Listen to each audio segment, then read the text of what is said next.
ನಗರಸಭೆ ಅಧಿಕಾರಿಗಳಿಗೆ ಚಳಿ ಬಿಡಿಸಿದ ಶಾಸಕ. ಹುಣಸೂರು ನಗರಸಭೆ ಸಭಾಂಗಣದಲ್ಲಿ ನಡೆದ ಕೆಡಿಪಿ ಸಭೆಯಲ್ಲಿ ಸರ್ಕಾರಿ ಆಸ್ತಿ ಉಳಿಸಲು ಕ್ರಮ ವಹಿಸಿದ ಹಾಗೂ ಕುಂಟು ನೆಪ ಹೇಳುತ್ತಿದ್ದ ನಗರಸಭೆ ಆಯುಕ್ತೆ ಮಾನಸ ಹಾಗೂ ಕಂದಾಯ ನಿರೀಕ್ಷಕ ಸಿದ್ದರಾಜುಗೆ ಜಿಲ್ಲಾಧಿಕಾರಿ ಎದುರಲ್ಲೇ ಚಾರ್ಜ್ ಮಾಡಿದ ಶಾಸಕ ಹರೀಶ್ ಗೌಡ. ಹುಣಸೂರು ಉದ್ದಿಮೆಗೆ ಅಂದರೆ ಕಾಫಿ ವರ್ಕ್ ಸೇರಿದಂತೆ ಸರ್ಕಾರಿ ಭೂಮಿಗಳನ್ನು ವಾರದಲ್ಲಿ ಸರ್ವೆ ನಡೆಸಿ ಜಿಲ್ಲಾಧಿಕಾರಿಗೆ ಮಾಹಿತಿ ನೀಡಲು ಸೂಚನೆ. ಕಾಫಿ ವರ್ಕ್ ಜಾಗ ಸೇರಿದಂತೆ ಸರ್ಕಾರಿ ಭೂಮಿ ಸರ್ವೆ ನಡೆಸಿ ಒತ್ತುವರಿ ತೆರವುಗೊಳಿಸಲು ಅಧಿಕಾರಿಗಳಿಗಿರುವ ಸಮಸ್ಯೆ ಏನು? ಪ್ರಕರಣ ನ್ಯಾಯಾಲಯದಲ್ಲಿ ಇದ್ದರೂ ಸರ್ವೆ ನಡೆಸಿ ವರದಿ ನೀಡಬಹುದಾಗಿದ್ದರೂ ಕ್ರಮ ವಹಿಸದ ಬಗ್ಗೆ ಶಾಸಕ ಹರೀಶ್ ಗೌಡ ಹಾಗೂ ಜಿಲ್ಲಾಧಿಕಾರಿ ಜಿ ಲಕ್ಷ್ಮೀಕಾಂತ ರೆಡ್ಡಿ ಅಧಿಕಾರಿಗಳನ್ನು ತರಾಟೆಗೊಳಪಡಿಸಿ ಇನ್ನೊಂದು ವಾರದಲ್ಲಿ ಸರ್ವೆ ನಡೆಸಿ ತೆರವಿಗೆ ಕ್ರಮ ವಹಿಸಬೇಕೆಂದು ಎಚ್ಚರಿಸಿದರು. ನಗರಸಭೆ ಸಭಾಂಗಣದಲ್ಲಿ ನಡೆದ ಕೆಡಿಪಿ ಸಭೆಯಲ್ಲಿ ನಗರಸಭೆಯ ಪ್ರಗತಿ ಪರಿಶೀಲನೆ ನಡೆಸಿದ ಶಾಸಕರು ನಗರಸಭೆ ವತಿಯಿಂದ ಫುಡ್ ಕೋರ್ಟ್ ನಿರ್ಮಿಸಲು ಹಳೆ ಸೇತುವೆ ಬಳಿಯ ಕಾಫಿ ವರ್ಕ್ ಆಸ್ತಿ ಮುಂಭಾಗದ ಜಾಗವನ್ನು ಗುರುತಿಸಲಾಗಿತ್ತು. ಇನ್ನು ಈ ಸ್ಥಳವನ್ನು ಅಳತೆ ಮಾಡಿಸುವಂತೆ ನಗರಸಭೆಯ ಸಾಮಾನ್ಯ ಸಭೆಯಲ್ಲಿ ಪೌರಾಯುಕ್ತೆ ಹಾಗೂ ಕಂದಾಯ ಅಧಿಕಾರಿಗಳಿಗೆ ಸೂಚಿಸಿದಾಗ ನ್ಯಾಯಾಲಯದಲ್ಲಿ ತಡೆಯಾಜ್ಞೆ ಇದೆ ಎಂದು ತಿಳಿಸಿದ್ದರಿಂದ ತಡೆಯಾಜ್ಞೆ ಪ್ರತಿ ನಿಮ್ಮ ಬಳಿ ಇದೆಯಾ ಎಂದು ಶಾಸಕರು ಪ್ರಶ್ನೆಗೆ ಇಲ್ಲ ಎಂದು ತಲೆ ಆಡಿಸಿದ ಪೌರಾಯುಕ್ತೆ ಮಾನಸರ ಸ್ಪಷ್ಟನೆಗೆ ಆಕ್ರೋಶಭರಿತರಾದ ಶಾಸಕರು ಸಭೆಗೆ ಸುಳ್ಳು ಮಾಹಿತಿ ನೀಡುತ್ತೀರಿ ಎಂದು ತರಾಟೆ ತೆಗೆದುಕೊಂಡು ಇಲ್ಲಿ 4 ಎಕರೆ ಸರ್ಕಾರಿ ಭೂಮಿ ಇದೆ ಎಂಬ ಮಾಹಿತಿ ಇದೆ, ಯಾಕ್ರಿ ಸುಳ್ಳು ಹೇಳ್ತೀರಾ ಎಂದು ಏರು ಧ್ವನಿಯಲ್ಲಿ ಪ್ರಶ್ನಿಸುತ್ತಿದ್ದಂತೆ ಈ ವೇಳೆ ಮಧ್ಯ ಪ್ರವೇಶಿಸಿದ ಜಿಲ್ಲಾಧಿಕಾರಿಗಳು ನ್ಯಾಯಾಲಯದಲ್ಲಿದೆ ಎಂದು ಅಳತೆ ಮಾಡಿರುವುದು ತರವಲ್ಲ, ತಡೆಯಾಜ್ಞೆ ಇಲ್ಲದ ಮೇಲೆ ವಾರದೊಳಗೆ ಅಳತೆ ಮಾಡಿಸಿ ಸಂಪೂರ್ಣ ವರದಿ ನೀಡುವಂತೆ ಪೌರಾಯುಕ್ತರಿಗೆ ತಾಕೀತು ಮಾಡಿ ಚಿಲ್ಕುಂದ, ರತ್ನಪುರಿ ಮತ್ತು ಬೂಚಹಳ್ಳಿ ಕೆರೆ ಒತ್ತುವರಿ ತೆರವಿಗೆ ಕ್ರಮ ಕೈಗೊಂಡ ಬಗ್ಗೆ ತಕ್ಷಣವೇ ಮಾಹಿತಿ ನೀಡುವಂತೆ ಎಚ್ಚರಿಸಿದರು. ಆಸ್ಪತ್ರೆ ಅರಸು ಭವನಕ್ಕೆ ಜಾಗ ಬಿಟ್ಟುಕೊಡಿ. ಬೈಪಾಸ್ ರಸ್ತೆ ಬದಿಯಲ್ಲಿ ನಿರ್ಮಾಣ ಹಂತದ ಹೈಟೆಕ್ ಆಸ್ಪತ್ರೆ ಅರಸು ಭವನದ ಮುಂಭಾಗದ 16 ಗುಂಟೆ ಭೂಮಿಯು ತೋಟಗಾರಿಕೆ ಇಲಾಖೆಗೆ ಸೇರಿರುವುದರ ಬಗ್ಗೆ ಆಸ್ಪತ್ರೆ ಆಡಳಿತಾಧಿಕಾರಿ ಡಾಕ್ಟರ್ ಮಹದೇವಸ್ವಾಮಿಯವರ ಪ್ರಸ್ತಾಪಕ್ಕೆ ಶಾಸಕರು ಈ ಸ್ಥಳ ಆಸ್ಪತ್ರೆ ಮತ್ತು ಅರಸು ಭವನಕ್ಕೆ ಓಡಾಡಲು ಅತ್ಯವಶ್ಯಕವಾಗಿದೆ.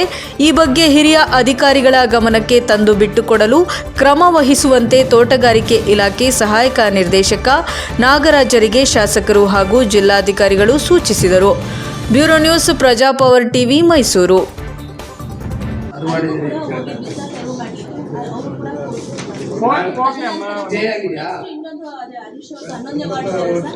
ಸ್ಟೇ ಆಗಿಲ್ಲ ಸರ್, ಕೋರ್ಟ್ ಹೋದ್ರು, ಬಟ್ ನಾವು ಲೆಟರ್ ಫಾಲೋ ಮಾಡಿ ಮತ್ತೆ ಲೆಟರ್ ಮತ್ತೊಂದ್ಸಲ ಹೇಳ್ತಾ ಇದ್ದೀನಿ, ಕೋರ್ಟ್ ಹೋದ್ರೆ ಏನೂ ಆಗೋದಿಲ್ಲ. ಕೋರ್ಟಿಂದ ಆದೇಶ ಇದ್ರೆ ಮಾತ್ರ ನಿಮ್ಗೆ ಅನ್ವಯ ಆಗುತ್ತೆ. ಜಸ್ಟ್ ಕೋರ್ಟ್ಗೆ ಹೋಗೋಷ್ಟೇ ಯಾಕೆ ಹಿಂದೆ ಸರಿತೀರಾ? ಕೋರ್ಟಿಂದ ಆದೇಶ ಇದ್ರೆ ಮಾತ್ರ ನಿಮ್ಗೆ ಅನ್ವಯ ಆಗುತ್ತೆ. ಕೋರ್ಟಿಂದ ಆದೇಶ ಇಲ್ಲ, ಜಸ್ಟ್ ಕೋರ್ಟಲ್ಲಿ ಅಪ್ಲಿಕೇಶನ್ ಹಾಕೊಂಡ ತಕ್ಷಣ ಏನೂ ಆಗೋದಿಲ್ಲ. ಒಬ್ವಿಯಸ್ಲಿ ಅವ್ರು ಕೋರ್ಟ್ಗೆ ಹೋಗ್ತಾರೆ, ಹೋಗ್ಲಿ ತೊಂದರೆ ಇಲ್ಲ. ಬಟ್ ಅಲ್ಲೇ ಕೋರ್ಟ್ ಎಂಟ್ರಿ ಆರ್ಡರ್ ಏನಾದ್ರು ತಂದ್ರೆ ಮಾತ್ರ ನಿಮ್ಗೆ ಅನ್ವಯ ಆಗುತ್ತೆ. ಇಲ್ಲಂದ್ರೆ ಯಾವುದೇ ಕಾರಣಕ್ಕೂ ನಿಮ್ಗೆ ಸಂಬಂಧನೇ ಇಲ್ಲ. ಇಡೀ ಕಾಫಿ ವರ್ಕ್ಸ್ ಜಾಗ ಸರ್ವೆ ಆಗ್ಬೇಕು. ಇಡೀ ಕಾಫಿ ವರ್ಕ್ಸ್ ಜಾಗ ಅದು ಇಮಿಡಿಯೇಟ್ ಆಗಿ ಆಗ್ಬೇಕು. ನಮ್ ಸರ್ಕಾರಿ ಆಸ್ತಿ ಸರ್, ಒಳಗೆ ನಾವೇ ಕೊಟ್ಟಿಲ್ಲ ಅವ್ರಿಗೆ ಲೀಸು. ಕೊಟ್ಟಿದ್ದೀವಿ ಲೀಸು, ಕೊಟ್ಟಿಲ್ಲ. 4 ಎಕರೆ ಜಾಗ ಇಮಿಡಿಯೇಟ್ ಇಮಿಡಿಯೇಟ್ ವಾರದಲ್ಲಿ ಮಾಡಿಸಿ ಅದನ್ನು ಕೊಡ್ತಾರೆ. ನಾನು ಮುಂದುಗಡೆ ಜಾಗ ಮಾತ್ರ ಮಾಡಿ ಅಂತ ಹೇಳಿದ್ದೆ. ಈಗ ನನಗೆ ಅದು ನೆಕ್ಸ್ಟ್ ಮೀಟಿಂಗ್ಗೆ ಸಮಗ್ರವಾಗಿ ವರದಿನೇ ಬೇಕು. ಕಾಫಿ ವರ್ಕ್ಸ್ ಸಮಗ್ರವಾಗಿ ವರದಿನೇ ಕೊಡ್ಬೇಕು. ಮಿಸ್ಗೈಡ್ ಮಾಡ್ಕೊಡುದು. ಸ್ವಲ್ಪ ಜಾಗ ಪೆಂಡಿಂಗ್ ಇದೆ ಪಾಪ ಅವರೇ ಅದಕ್ಕೆ ಬೇರೆ ಹಾಕ್ಸಿದ್ರು.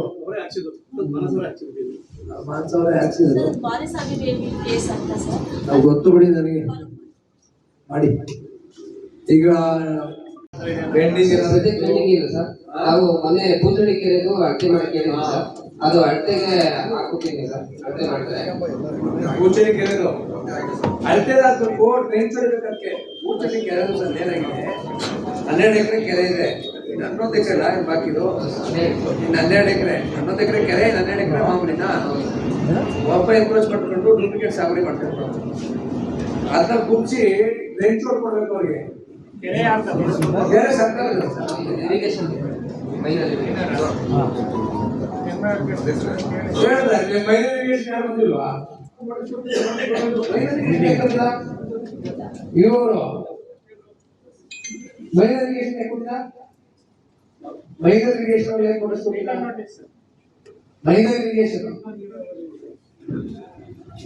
ಸಣ್ಣ ನೀರಾವರಿ ಇಲಾಖೆ ಗೊತ್ತಿಲ್ಲ ನಿಮಗೆ? ಹಾ?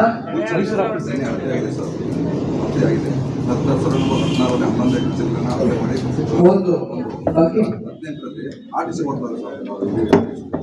RTC ಹೌದು ವಜಾ ಆಗಿದೆ, ಸಾಗುವಳಿ ವಜಾ ಆಗಿದೆ, ವಜಾ ಆಗಿದೆ, ವಜಾ ಮಾಡಬೇಕು. ಸಾಗುವಳಿ ವಜಾ ಆಗಿದೆ ಸರ್, ಗ್ರಾಂಟ್ ಹೋದಾಗೆಲ್ಲ ಆರ್ಟಿಸನ್ ಚೇಂಜ್ ಮಾಡಿ ವಜಾ ಆಗಿದೆ ಅದು. ಚೆಕ್ ಮಾಡ್ಕೊಳ್ಳೋದು AC ಹೋಗೋದ್ರ ದೇಶಿಯವ್ರ ಹತ್ರ ಆರ್ಡರ್ ಮಾಡಿ ಕ್ಯಾನ್ಸಲ್ ಮಾಡಿ ಅಷ್ಟೇ. AC ಹಾಕೋರೆ ಆದೇಶ ಹೊಡೆದು ಸರ್ಕಾರ ಅಂತ ಮಾಡ್ತಾರೆ. ಅದು ಮತ್ತು ವಜಾ ಮಾಡಲಿಕ್ಕೆ ಕೆರೆದು ಒತ್ತುವರಿ ಆಗಿಲ್ವಾ? ಇಳುವಳಿ ಎಲ್ಲ ಅದು ಸರ್ಕಾರಿ ಜಾಗ, ಅದು ಸಾಗುವಳಿ ಮಾಡೋದು ಇಳುವಳಿ ಎಲ್ಲ ಅದು ಸರ್ಕಾರಿ.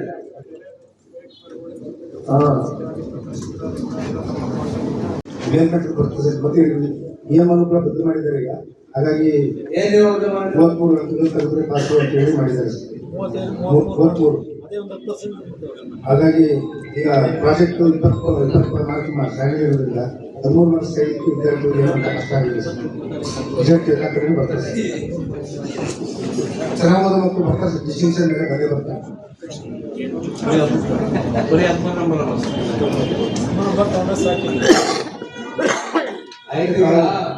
ಬೀರ್ಕಂನಳ್ಳಿ ಶಿಕ್ಷಕರ ಬಗ್ಗೆ ತಾವು ಮಾತಾಡಿದ್ವಿ. ನಾವು DDP ಅವರಿಗೆ ಹೌದು ನಾನು ಬರೆದಿದ್ದೀನಿ ಸರ್. ಅವರು 4/9/2024 25 ರಿಪೋರ್ಟ್ ಮಾಡಿಕೊಂಡು ನಾನು 24ರಲ್ಲಿ ಅವರಿಗೆ ವಾಪಸ್ ತಗೊಳ್ಳಿ ಮಾಡಿ ಅಂತ ಹೇಳಿ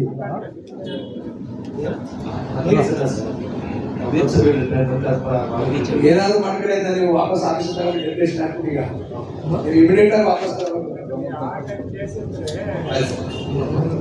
ನೀವು ಆಮೇಲೆ ಏನಾದ್ರು ಮಾಡ್ಕೊಳ್ಳಿ ಅಂತ ನೀವೇ ತಾನೇ ಕೌನ್ಸಿಲ್ ಮುಂದೆ ಕೇಳೋಕೆ ಸ್ಟೇಜ್ ಅಂತ ಕೇಳಿದ್ರಲ್ಲ. ರನ್ನಿಂಗ್ ಅಲ್ಲ, ನೀವು ಹೇಳಿದ್ರು ಸ್ಟೇಜ್ ಅಂತ ಹೇಳಿದ್ರಿ.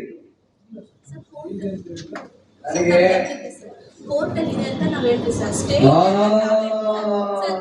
ನಾನು ಮಿಸ್ಲೀಡ್ ಆಗಲ್ಲ ಆದ್ರೂ ನೀವು ಸ್ಟೇ ಇದೆ ಅಂತಾನೆ ಹೇಳಿದ್ರು ನನಗೆ. ನಾನು ನಿಮ್ಮ ಮೇಲೆ ನಂಬಿಕೆ ಇಟ್ಟು ಕಾಪಿ ತರಿಸ್ತೀನಿ ಅಷ್ಟೇ. ಕೌನ್ಸಿಲ್ ಮೀಟಿಂಗ್ ಆಯ್ತು,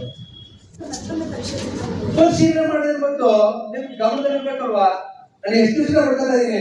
ಮನೆ ಮೀಟಿಂಗ್ ಅಲ್ಲಿ ಹೇಳಿಲ್ವಾ? ಅಷ್ಟೇ ಮಾಡ್ಸಕ್ಕೆ ಅಲ್ಲೇ ಮಾಡಕ್ಕೆ ಹೇಳಿಲ್ವಾ? ಸ್ಟೇ ಇದೆ ಮನೆ ತಾನೇ.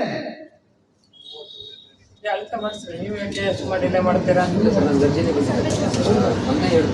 ಶಾಸಕರು ಹೇಳಿದಾರೆ ಅಂತ ಹೇಳ್ತಾರೆ. ಹೇಳಿ ಅಲ್ಲ, ಬನ್ರಿ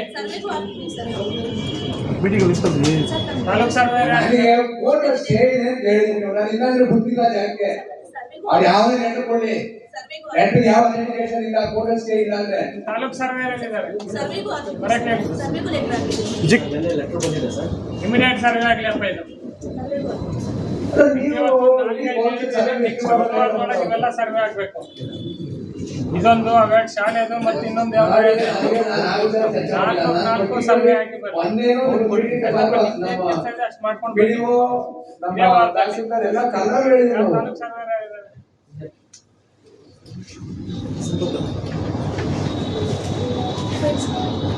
ಯಾಕೆ ತುಂಬಾ ಶಾಲೆ ಅದು ಇದು ಎಲ್ಲ ಗೌರ್ಮೆಂಟ್ ಲ್ಯಾಂಡ್ ಎಲ್ಲ ಸರ್ವೆ ಪೆಂಡಿಂಗ್ ಇದೆ. ಯಾಕೆ ಇಲ್ಲ ಸರ್, ಮೊನ್ನೆ ತಿರುಪತಿಗೆ ಮಾತಾಡೋಣ ಸರ್. ಮೊನ್ನೆ ನಮ್ಮ ಸರ್ವೆ ಹೋಗಿದ್ರು ಸರ್, ಅದು ಯಾರು ಇಲ್ಲ ಅಂತ ವಾಪಸ್ ಬಂದಿದ್ರು ಸರ್.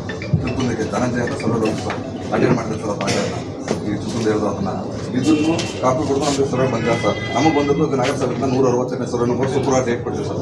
ಕಾಪಿ ಮಾಡೋದು ಸರ್ವೆ ಇಮಿಡಿಯೇಟ್ ಆಗಿ ಸರ್ವೆ ಮಾಡಿಸಿ, 162 ಇಮಿಡಿಯೇಟ್ ಆಗಿ ಮಾಡಿಸಿ ಅದು ಮಾಡ್ಕೊಡ್ತೀವಿ ಸರ್. ಅಲ್ಲ ನೀವು ಆ ಕಾಪಿ ವರ್ಷ ಏನ್ ಸಂಬಂಧ?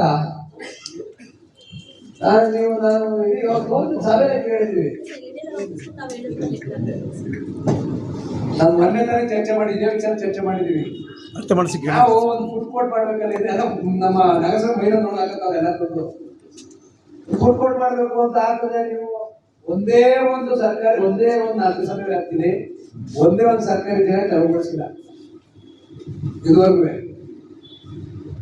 ನಮ್ಮ ನಗರಸಭೆ ವ್ಯಾಪ್ತಿ ಬಂದಾಗೆಲ್ಲ ನಮ್ಗೆ ಬರೀ ನೋಡಿ ಇದೆಲ್ಲ ಸರ್, ನಾವು ಸರ್ವೆ ನನಗೆ ಸರ್ ಸರ್ವೆಗಂತ ಹಾಕ್ಲಿಕ್ಕೆ ಹೋದಾಗಲೇ ನಾವು ಸರ್ ಸ್ಟೇ ಇದೆ ಅಂತ ನಮಗೆ ಕಾಫಿ ಹೌಸ್ ಬೋರ್ಡ್ ಅವರು ಸರ್ ಕೊಡಗಿಂದ ಬಂದು ನಮಗೆ ಅಳತೆ ಮಾಡಿ ಕಾಫಿ ಕೊಟ್ಟವ್ರಾ?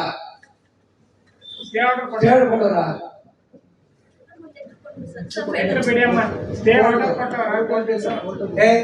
ಹೋಟೆಲ್ ಸಾವಿರ ಕೇಸ್ ಇರ್ತವೆ.